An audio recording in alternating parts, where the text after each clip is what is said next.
Bon Alex, vous arrivez ici comme un vainqueur d'étape sur la Vuelta. Ça veut dire que j'imagine que la forme est encore bonne.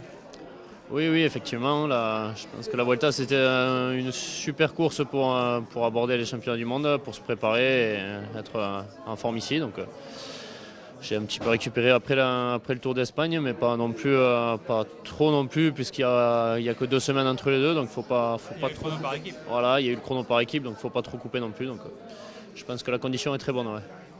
Vous étiez le dernier à être sélectionné dans cette équipe. Quel va être votre rôle? Bon, on en a vaguement discuté aujourd'hui, mais j'aurais plus un rôle en début de course, soit pour contrôler les échappées, soit dans les premiers, on va dire dans les seconds couteaux pour aller dans les premiers coups quand on va arriver sur le circuit. Ce circuit, vous l'avez repéré, j'imagine, déjà un peu?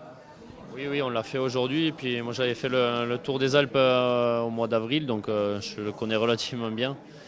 C'est sûr qu'il va être très difficile. Hein, puis la répétition, 7 tours, ça va être très très dur, je pense. Course d'élimination, vous pensez?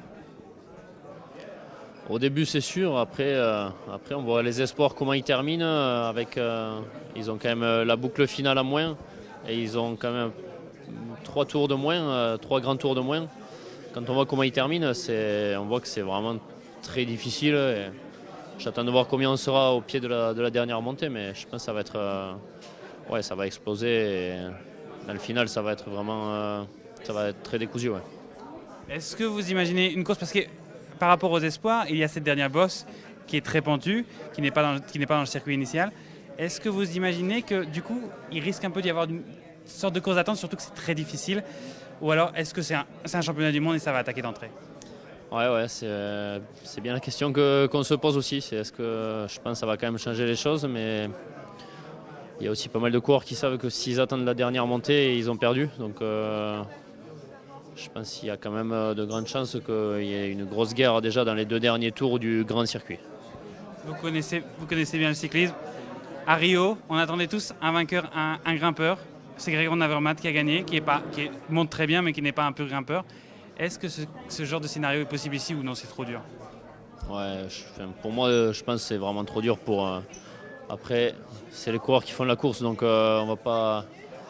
On peut avoir un circuit très dur, course d'attente jusqu'au dernier tour et que des grimpeurs qui ne le sont pas totalement en passe. Mais bon, je pense que les derniers tours du circuit vont être vraiment sélectifs et ça va faire un gros écrémage.